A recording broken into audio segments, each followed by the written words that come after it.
শ্রীযুত পদ কমলা শ্রী গুরু বৈষ্ণবাংশ্চ শ্রীরূপং সাগ্রজাতং সহগণ রঘুনাথামিতং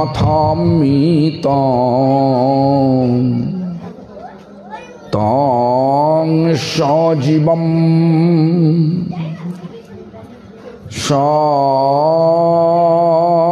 সদ্বৈতং সবধূতং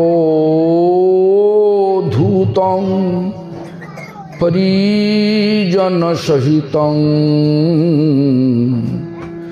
কৃষ্ণ চৈতন্য দেবং শ্রী রাধা কৃষ্ণ পাদান সহগণ ললিতা শিবশাখানিতাংশ্চ হরে কৃষ্ণ কৃষ্ণ কৃষ্ণ হরে হরে হরে রাম রাম রাম হরে হরে হরে কৃষ্ণ কৃষ্ণ কৃষ্ণ হরে হরে হরে রাম রাম রাম হরে হরে হরে কৃষ্ণ কৃষ্ণ কৃষ্ণ হরে হরে হরে রাম রাম রাম হরে হরে।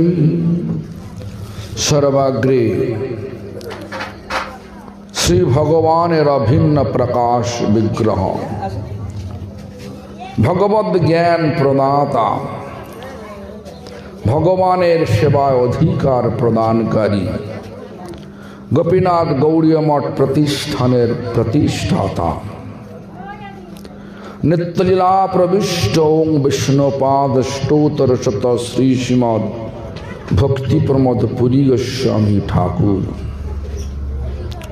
परम गुरुपाद पद्म समग्र विश्वे गौड़ीय मठ प्रतिष्ठानेर मूल प्रतिष्ठाता नित्यलीला प्रविष्ट शिल प्रभुपाद भक्ति सिद्धांत सरस्वती गोस्वामी ठाकुर परमेष्टि गुरुपाद पद्म नित्यलीला प्रविष्ट विष्णुपाद परमहंस कुल्लो चूड़ामणि ठाकुर शिल गौर किशोर दास बाबाजी गोस्वामी महाराज सप्तम गोस्वामी भक्तिर भगीरथ नित्यलीला प्रविष्ट विष्णुपा सच्चिदानंद श्री शिल भक्तिविनोद ठाकुर तथा संप्रदाय द्वारा नियुक्त सकल आचार्यबृंद और शुद्ध भक्तबृंद सकलेर श्रीपाद पद्मे जानाई दंडवत प्रणाम। सभाय उपस्थित शिल भक्ति प्रेमिक भागवत गोस्वामी महाराज भक्ति प्रमोद गोविंद महाराज भक्ति प्रमोद विष्णु महाराज तथा वैष्णवी वृंदा सौती मंडली सज्जन बृंद मातृबृंद सकल के जानाई आमार यथायोग्य सम्भाषण सकले आमार प्रति प्रसन्न हन। रसखाली गोपीनाथ गौड़ीय मठ रसखाली रस माने शांत दास्य 12टा 5टा मुख्य रस 7टा गौण रस और कृष्ण हच्छे अखिल रसामृत मूर्ति। সমগ্র রসের সমাহার হচ্ছে কৃষ্ণ। রস খালি, খালি মানে কি কিছু নেই নাকি, কিন্তু হরিনাম রস আছে, হরিনাম রস। হ্যাঁ তাই তথা রসখালী অঞ্চল রামকৃষ্ণপুর গ্রামের গোপীনাথ গৌড়ীয় মঠে সান্ধ্যকালীন অনুষ্ঠানে আমরা এখন উপস্থিত হয়েছি। কিন্তু অনুষ্ঠানটা স্থানটা বড়, অনুষ্ঠানের কথাটা বড়। কোনটা? কথাটা বড়। তাহলে কথা যেখানেই হোক সেটা হচ্ছে ভগবানের মহিমাই হবে, তাই তো? যে আমার ঘরে করতে হবে, আমার ডেরায় করতে হবে, এই যে বিচারটা আমার আমার সবটাই তো ভগবানের। যেখানে আমি শুনেছিলাম অন্য জায়গা কথা ছিল, এখানে চলে এলাম রামকৃষ্ণপুর গ্রাম, গোপীনাথ গৌড়ীয় মঠ। মঠ চলে তো ভিক্ষা করে নাকি? হ্যাঁ, গৃহস্থের বাড়ি বাড়ি গিয়ে আগে তো হতো। কেন গৃহস্থের বাড়ি বাড়ি? এটা আমার কথা নয়, এটা হচ্ছে চৈতন্য মহাপ্রভুর নির্দেশ। কাকে নির্দেশ দিয়েছেন? শুনো শুনো নিত্যানন্দ, শুনো হরিদাস, সর্বত্র আমার আজ্ঞা করহ প্রকাশ। ও নিত্যানন্দ হরিদাস, নিত্যানন্দ গুরু, হরিদাস নামাচার্য, এদের মাধ্যম দিয়ে আমাদের সকলকে বললেন সর্বত্র আমার আজ্ঞা করহ প্রকাশ। আমার আদেশকে সমস্ত জায়গায় ফেলে ফেলে দাও, মানে সমস্ত জায়গায় মানে বিতরণ করো। কি আদেশ? বলো কৃষ্ণ, কৃষ্ণ বলো, মানে কৃষ্ণ নাম করো। ভজ কৃষ্ণ মানে কৃষ্ণের সেবা করো। করো কৃষ্ণ শিক্ষা মানে কৃষ্ণের গ্রন্থ অধ্যয়ন করো। এই তিনটে বিষয়কে সমস্ত বাড়ি বাড়ি বলতে হবে। এই জন্য সব গ্রামে গ্রামে ঘরে ঘরে গিয়ে প্রচার করা উচিত। কিন্তু এখন আমাদের মনে মনে মিল নেই। মিল আছে? মনে মনে মিল নেই। যদি মনে মনে মিল না থাকে ভগবানও তাহলে আমরা সন্তুষ্ট না। যেখানে ভগবান সন্তুষ্ট সেখানে সর্ব শরীরের মধ্যে পরমাত্মা বিরাজমান, সেটা দর্শন হবে। যেখানে ভগবান আমাদের মধ্যে উপলব্ধি হয়েছে, ভগবান সমগ্র জীবের মধ্যে বর্তমান পরমাত্মা রূপে, তাহলে সেটা উপলব্ধি হবে। আমাদের মুখটা আছে মায়ার দিকে, মুখটা আছে মায়ার দিকে। যত মায়ার দিকে মুখ থাকবে তত বিবাদ বিতণ্ডা আমাদের মনের মধ্যে স্থান পাবে। আমার কিছু হলো না, আমার কিছু করলো না, আরে আমি কে সেটাই তো বুঝতে হবে। আমি হচ্ছি ভগবানের নিত্য দাস। কে বলছেন? চৈতন্য মহাপ্রভু বলছেন। কে আমি, কেন মোরে যারে তাপত্রয়, ইহা নাহি জানি কইছে ভীত হয়, সাধ্য সাধন তত্ত্ব পুছিতে না জানি, কৃপা করি সব তত্ত্ব কহত আপনি। কে আমি, আমি কে? যদি এখন জিজ্ঞাসা করা যায় তাহলে কি বলবেন? আমি ডাক্তারের মেয়ে নাকি? আমি অমুকের স্ত্রী, আমি অমুকের পতি, এইগুলোই সব কথা হবে। দাঁড়াও, তুমি বেরিয়ে যাবো। হ্যাঁ, এইগুলো সব কথাগুলো আসবে। কিন্তু আমাদের আসল পরিচয় জীবের স্বরূপ হয় কৃষ্ণের নিত্য দাস। কৃষ্ণ কোথায় আছেন? কৃষ্ণ কৃষ্ণ অন্তরে রয়েছে, পরমাত্মা রূপে অন্তরে রয়েছে, ঠিক আছে। তাহলে কৃষ্ণ হরিনামে আছে। যদি অন্তর দিয়ে হরিনাম করেন তাহলে কৃষ্ণ আসবেন কি না? কৃষ্ণ নামে আছে, কৃষ্ণ অন্তরে আছে। দেশলার কাঠিতে বারুদ আছে, দেশলার বাক্সে বারুদ আছে। ঘষলে জলে, আগুনটা জলে কোথায়? কাঠিতে। কাঠিতে হচ্ছে অন্তর, হ্যাঁ। আর দেশলার বাক্সে বারুদ যে আছে এটার নাম ধরুন। যে অন্তর দিয়ে বাক্সে, দেশলার বাক্সে বারুদটা ঘষেন, তাহলে অন্তরে ভগবান প্রকাশিত হবে কি না? সমস্ত অজ্ঞানতা যাবে কি না? যেগুলোর যে আমরা ঝগড়া করছি, হিংসা করছি, মন কষাকষি করছি, এগুলো যাবে কি না? মিটবে কি না? অন্ধকারে আমরা বুঝতে পারছি না এটা সাপ না দড়ি। দড়ি দেখলাম কিন্তু সাপ মনে হচ্ছে, ভ্রম। প্রকাশিত হবেন, আলো পাওয়া যাবে, তখন দেখা যাবে কে কোনটা জিনিস। এটা দড়ি পড়ে আছে কি সাপ আছে। মানুষ ভালো কথা বলছে, ভাবলাম যে মানুষটা ভালো, তা তো নয়। ভালো মানুষকে বাইরের খোলস দেখে চেনা যায় না। যখন মানুষটা অন্তরে ভালো হয় তখন তাকে ভালো মানুষ বলা যায়। অন্তরে ভালো হয় কি? যার হৃদয়েতে, অন্তরেতে ভগবান প্রকাশিত হয়েছেন তিনি ভালো। বস্ত্রটা নোংরা পড়ে আছে কিন্তু হৃদয়টা অত্যন্ত মহাবদান্যটায় মতো। মহা মানে সকলের দুঃখে দুঃখী, সকলের সুখে সুখী, এই হৃদয়টা আছে। তাহলে কাকে বলবেন? তাকে ভালো বলবেন তো নাকি? বস্ত্রটা খারাপ কিন্তু হৃদয়টা খুব ভালো। আর বস্ত্রটা পরিষ্কার পরিচ্ছন্ন, মুখে মিষ্টি ভাসি, অন্তরেতে শাঁখের করাত। অর্থ বোঝেন? গেলেও কাটে আর পারলেও কাটে, আসলেও কাটে। তা কি হবে? ভালো মানুষ বলবেন?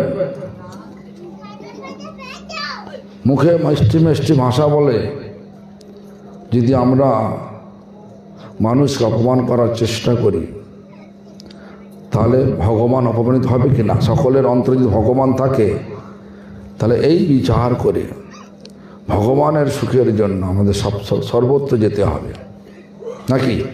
তাই আজকের এই যে বিচার, কে আমি কেন মোরে যারে তাপত্রয়, ততক্ষণই আমাদের তিতাবগ্রস্ত হতে হবে। মানে আধ্যাত্মিক, আদিভৌতিক, আদিদৈবিক তাপ, মানে দেহ মন থেকে যে যন্ত্রণা। কোনো একটা আসরে বসে আছি, মনের আনন্দে কথা শুনছি, হঠাৎ খবর এলো আমার পরম আত্মীয় বাবা কিংবা মা রাস্তায় অ্যাক্সিডেন্ট করেছে, জীবন মরণাপন্ন হয়েছে। তাহলে কি হবে? আমাদের মনটা এখানে থাকলে, মনটা ছিলাম তো ভালো, খবরটা পাওয়ার পর কি হয়? আমাদের মন শরীর সব খারাপ হয়ে যায়, হয় কি না? একে বলে আধ্যাত্মিক তাপ। দেহ মন থেকে যে যন্ত্রণা, আধ্যাত্মিক তাপ। তারপরে কি বলছে? আদি ভৌতিক তাপ, অন্য জীব থেকে যে যন্ত্রণা। প্রচণ্ড ঘুম পেয়েছে কিন্তু মশা মাছি ঘুমোতে দিচ্ছে না, কি হবে? দুঃখ হবে কি না? তারপরে রাস্তায় চলছে, সাপে কামড়ে দিল, যন্ত্রণা হলো কি না? তারপরে কোনো একটা ভালো কাজ করার চেষ্টা করছে, অন্যান্য মানুষ বাধা দিচ্ছে, তার যে দুঃখ, এসব দুঃখকে বলা হয় আদি ভৌতিক তাপ। অন্য জীব থেকে যে আমাদের যন্ত্রণা হয় সেগুলো হচ্ছে আদি ভৌতিক তাপ। এগুলো আছে। আদি দৈবিক মানে হচ্ছে ভূমিকম্প, অতিবৃষ্টি, বন্যা হয়ে গেল, জল না হয়ে খরা হয়ে গেল, মহামারী হয়ে গেল, এইগুলো হচ্ছে আদি দৈবিক তাপ, দৈবগত যে তাপ যন্ত্রণা। এই তিতাব জ্বালায় কেন ভুগছি? এই জ্বালা, এই জগৎটা তিতাবগ্রস্ত, এই জন্য ভুগছি। মরুভূমিতে এসে যদি বলি এত গরম কেন, জল তেষ্টা পাচ্ছে কেন, লাভ হবে? মরুভূমিতে যেতে হবে, তাই তো?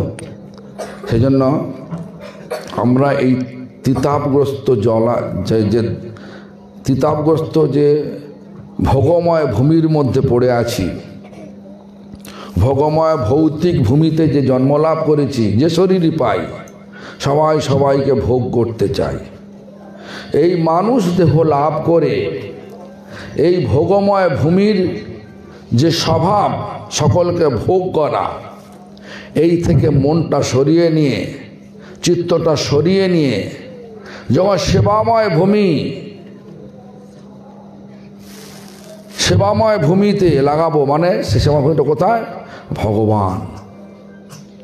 ভগবানের সেবায় যখন মনটা লাগিয়ে দেব, মানে ভগবানের সেবা মানে কি? শুধু মন্দিরে যাও, ভগবানের জন্য ফল নিয়ে যাও, ফল কেটে দাও, রান্না করো, ভোগ লাগাও, এগুলোই না। প্রত্যেকের অন্তরে ভগবান আছেন। প্রত্যেককে যথাযোগ্য সম্ভাষণ, যথাযোগ্য সম্মান দিয়ে যদি আমরা ভগবানের নাম করি, সেই নামের দ্বারা আমাদের সমস্ত অপরাধ চলে যাবে। কে বলছেন?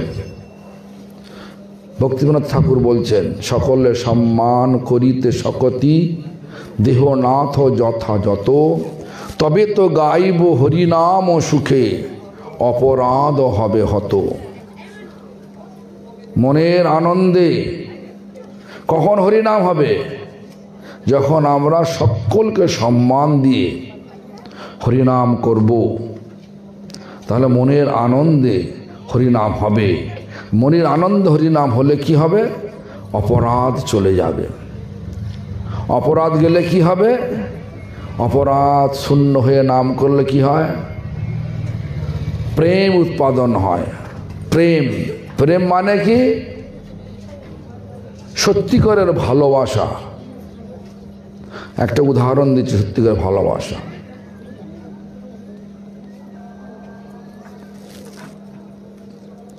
প্রহ্লাদ মহারাজ খুবই সংশয়ের মধ্যে পড়ে গেলেন। তার রাজ্যে একটা সমস্যা এলো। কি সমস্যা? দুজন মহিলা বলছে এটা আমার সন্তান। একটা সন্তান দুটো মা হতে পারে না তো? হতে পারে। এ বলছে আমার সন্তান, ও বলছে আমার সন্তান। সমস্যায় পড়ে গেলেন।